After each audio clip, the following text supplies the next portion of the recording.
Inilah Injil tentang Yesus Kristus menurut Lukas pasal 4 ayat 21 sampai 30. Lalu ia memulai mengajar mereka, katanya, pada hari ini genaplah nats itu sewaktu kamu mendengarnya. Dan semua orang itu membenarkan dia, dan mereka heran akan kata-kata yang indah yang diucapkannya. Lalu kata mereka, bukankah ia ini anak Yusuf? Maka berkatalah ia kepada mereka, tentu kamu akan mengatakan pepatah ini kepadaku, hai tabib, sembuhkanlah dirimu sendiri. Perbuatlah di sini juga, di tempat asalmu ini, segala yang kami dengar dan yang telah terjadi di Kapernaum. Dan katanya lagi, aku berkata kepadamu, sesungguhnya tidak ada nabi yang dihargai di tempat asalnya. Dan aku berkata kepadamu, dan kataku ini benar, pada zaman Elia terdapat banyak perempuan janda di Israel ketika langit tertutup selama 3 tahun dan 6 bulan, dan ketika bahaya kelaparan yang hebat menimpa seluruh negeri. Tetapi Elia diutus bukan kepada salah seorang dari mereka, melainkan kepada seorang perempuan janda di Sarfat di tanah Sidon. Dan pada zaman Nabi Elisa banyak orang kusta di Israel, dan tidak ada seorang pun dari mereka yang ditahirkan selain daripada Naaman orang Syria itu. Mendengar itu sangat marahlah semua orang yang di rumah ibadat itu. Mereka bangun lalu menghalau Yesus keluar kota dan membawa dia ke tebing gunung tempat kota itu terletak untuk melemparkan dia dari tebing itu. Tetapi ia berjalan lewat dari tengah-tengah mereka lalu pergi. Demikianlah firman Tuhan, berbahagialah kita semua yang mendengarkannya. Shalom Bapak Ibu Saudara-saudara. Terpujilah Tuhan, di minggu terakhir bulan pertama tahun 2022 kita selamat dan kita ada sebagaimana keberadaan kita masing-masing. Dan kita percaya bahwa semuanya itu karena anugerah Tuhan.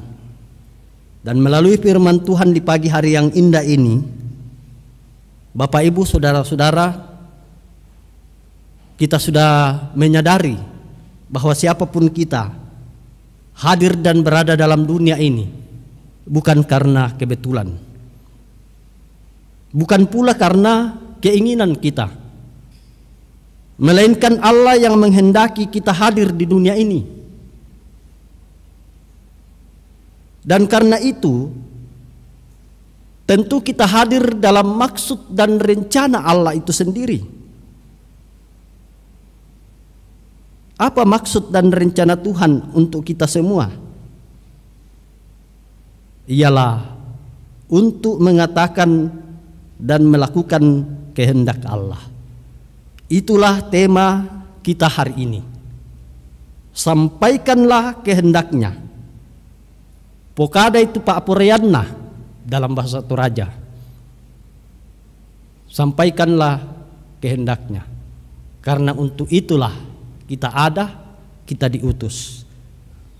Persoalannya Bapak Ibu Saudara-saudara ialah bahwa kita tahu bahwa ada juga kehendak kita. Dan Allah pasti tahu bahwa kita pun punya kehendak, karena Dia sendiri yang menghadirkan kita. Dan inilah yang sering menjadi persoalan apabila kita atau kehendak kita menjadi dominan dari kehendak Tuhan. Nah, bagaimana supaya dua kehendak ini tidak berbentrok, tidak beradu di lapangan atau dalam praksis kehidupan kita? Ya, bukankah doa-doa kita selalu demi kemuliaan Tuhan? Kita hidup demi kemuliaan Tuhan. Tetapi betulkah demi kemuliaan Tuhan? Dan karena itu Bapak Ibu Saudara-saudara, sebenarnya ada rumusnya. Kalau kita membaca, ini yang pertama, dalam satu Raja-Raja ya, satu Raja-Raja 3. Ketika Salomo mengawali kepemimpinannya sebagai raja, Tuhan menawarkan di Gibeon bilang begini, mintalah apa yang hendak kuberikan kepadamu. Apa jawab Salomo? Ternyata ia hanya meminta hikmat Tuhan dalam memutuskan segala perkara. Lalu dalam 1 Raja-Raja 3 ayat 11 dikatakan, lalu Tuhan menjawab, oleh karena engkau telah meminta hal yang demikian dan tidak meminta umur panjang atau kekayaan atau nyawa musuhmu, melainkan pengertian untuk memutuskan hukum, maka sesungguhnya aku melakukan sesuai dengan permintaanmu itu. Bahkan dalam ayat 13 dikatakan, dan juga apa yang tidak kau minta kuberikan kepadamu, baik kekayaan maupun kemuliaan, sehingga sepanjang umurmu tak akan ada seorang pun seperti engkau di antara raja-raja. Rumus yang kedua, Bapak Ibu Saudara-saudara, ketika kekhawatiran melanda hidup kita, kita mulai memaksakan kehendak kita. Tetapi Yesus berkata dalam Matius 6 ayat 33, carilah dahulu kerajaan Allah dan kebenarannya, maka semuanya itu akan ditambahkan kepadamu. Dari dua ayat firman Tuhan ini kita sudah dapat menebak bahwa dengan melakukan atau mengatakan kehendak Allah, maka seluruh kehendak kita terpenuhi. Kehendak kita, apapun kehendak kita, apapun yang kita inginkan, sebenarnya hanya pelengkap, hanya bonus dari melakukan kehendak Allah. Bapak Ibu Saudara-saudara, saya ilustrasikan ketika kita mengikuti lomba-lomba apapun namanya ya.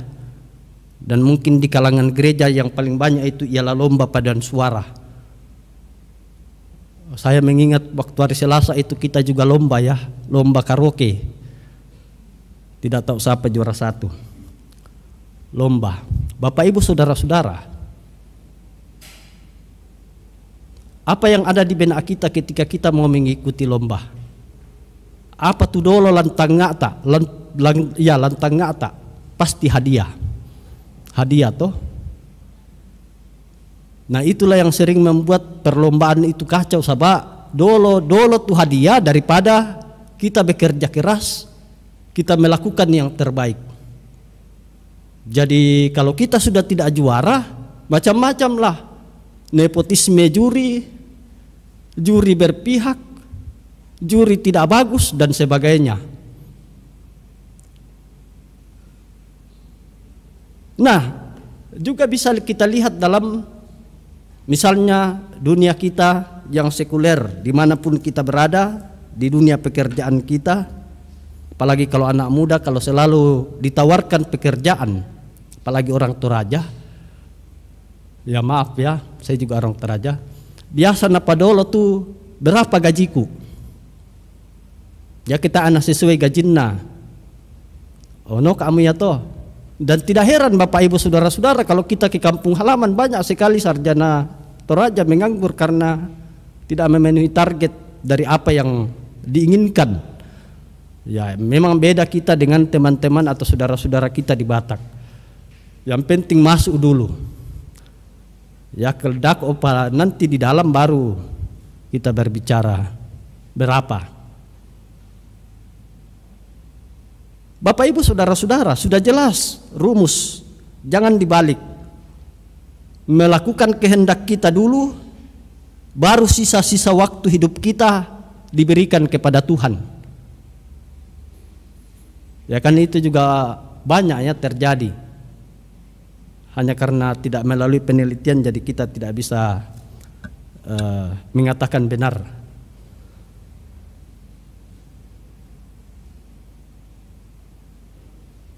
Bapak Ibu Saudara-saudara, untuk menyampaikan dan melakukan kehendak Allah, disinilah kita mengatakan bahwa tidak semudah membalik telapak tangan. Ya siapapun kita harus jujur, sekalipun pendeta kalau berkhutbah ideal sekali. Tongan liu, tidak ada satu titik pun yang salah. Tetapi dalam prakteknya, pirari berapa persen saja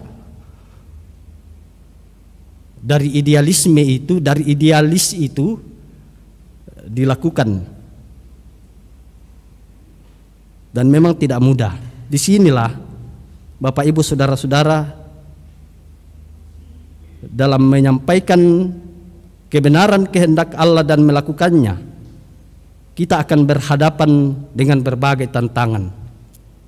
Bahkan tidak jarang caci maki, fitnah, bully, sampai nyawa bisa menjadi taruhannya. Ada dua konteks dalam bacaan kita yang menjadi bukti beratnya mengatakan dan melakukan kehendak Allah. Yang pertama ialah konteks Yeremia. Penolakan Yeremia, walaupun dalam membangun jemaat menjelaskan bahwa penolakan dari dalam dirinya sendiri, karena dia bukan orator yang ulung.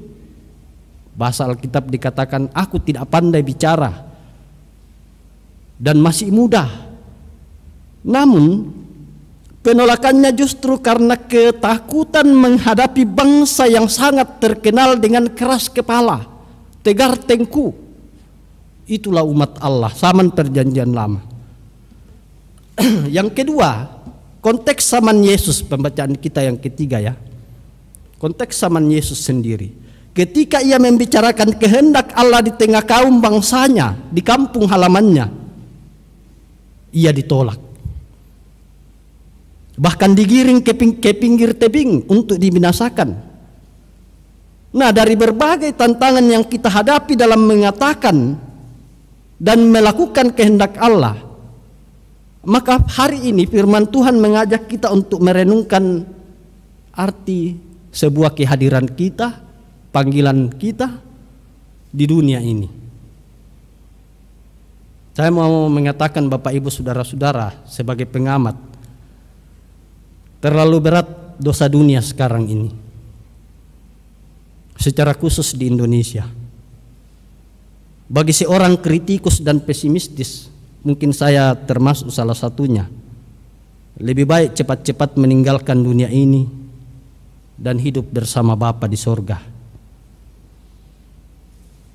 Saya selalu sedih melihat orang-orang yang berhati mulia bekerja keras untuk membangun bangsa ini, malah dibully, difitnah, bahkan segala cara berusaha disingkirkan. Ya, kebetulan PKB tadi malam yang hanya dihadiri oleh 7 orang PKB dari 40. Bahwa mental,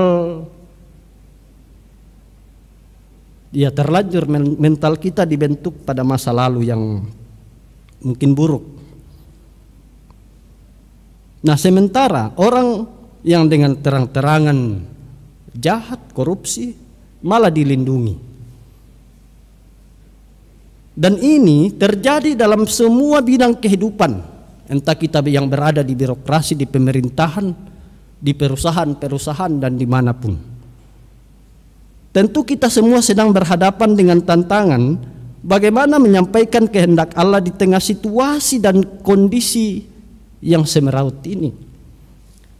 Bapak Ibu Saudara-saudara, firman Tuhan dari 1 Korintus pasal 13 pembacaan kita yang kedua merupakan solusi bagi kita semua, yaitu menyampaikan kehendak Allah dalam kasih. Apa yang disampaikan oleh Rasul Paulus kepada jemaat Korintus adalah fakta bahwa banyak orang bisa melakukan hal-hal yang luar biasa. Rasul Paulus menulis dan menyebutkannya, misalnya dapat menguasai semua bahasa manusia. Nah, Bapak Ibu Saudara-saudara, kalau konteks sekarang kita, saya bertanya, adakah di antara kita yang menguasai 10 bahasa?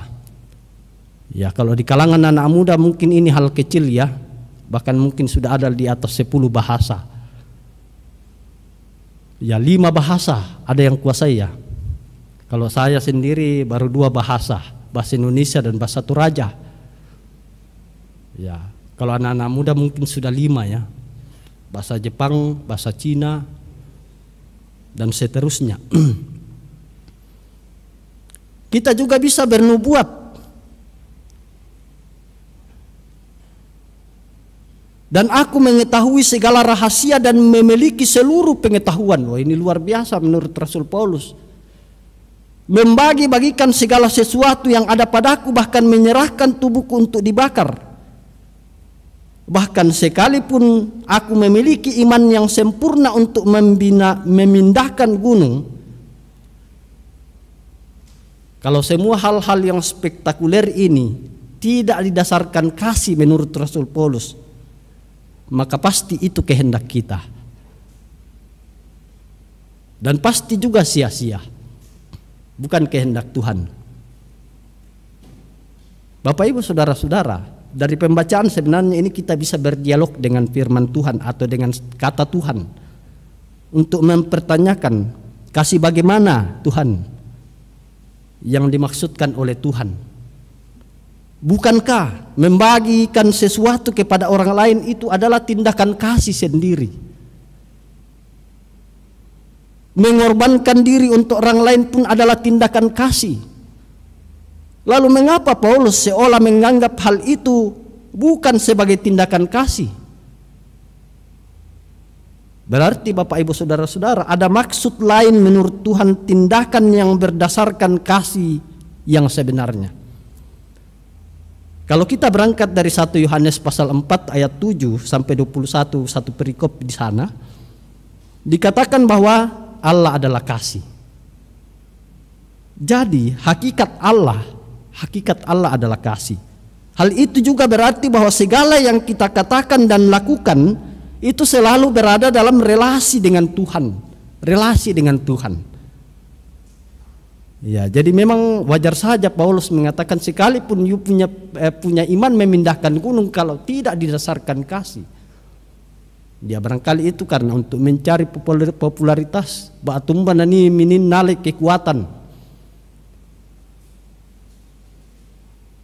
Bapak Ibu saudara-saudara, dan inilah yang dikatakan Rasul Paulus, tindakan kasih hanya bisa dalam relasi dengan Tuhan. Dan puncak kasih Allah ialah dengan mengaruniakan anaknya yang tunggal, yaitu Yesus Kristus. Sehingga kasih yang tidak didasarkan pada kebenaran Kristus, semuanya menjadi tidak berguna. Nah, selanjutnya Paulus menguraikan seperti apa kasih itu. Dalam Korintus 13, kasih itu sabar, kasih itu murah hati, ia tidak cemburu, ia tidak memegahkan diri, dan seterusnya ya, kita sudah dengarkan tadi.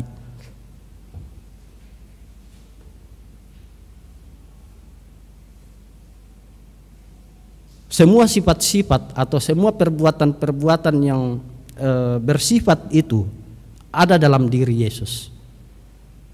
Karena itu, sekalipun berat menyuarakan kehendak Allah, menyuarakan kebenaran, menyuarakan kasih, namun dengan penuh kesabaran, penuh kerendahan hati, tidak sombong dan seterusnya. Dan itu yang dilakukan Yesus. Ketika Yesus ditolak di kampung halamannya, ia sendiri sabar. Ia menunjukkan kemurahan hati dan kerendahan hatinya. Sekalipun ia sebagai Allah bisa saja membinasakan semua orang yang menolaknya. Tetapi yang ia katakan, aku berkata kepadamu, sesungguhnya tidak ada nabi yang dihargai di tempat asalnya. Kedatangannya adalah untuk mengatakan dan melakukan kehendak Allah. Yesus datang menggenapi nubuat kitab Yesaya bahwa dialah Mesias yang dijanjikan. Namun respon orang sekampungnya bukan menyambut dengan sukacita dan positif, tetapi malah menyindir dia dengan mengatakan, bukankah dia ini anak Yusuf, anak tukang kayu? Rupanya Bapak Ibu saudara-saudara, sejak zaman Yesus sampai sekarang masih berlaku istilah bukan apa yang dikatakan,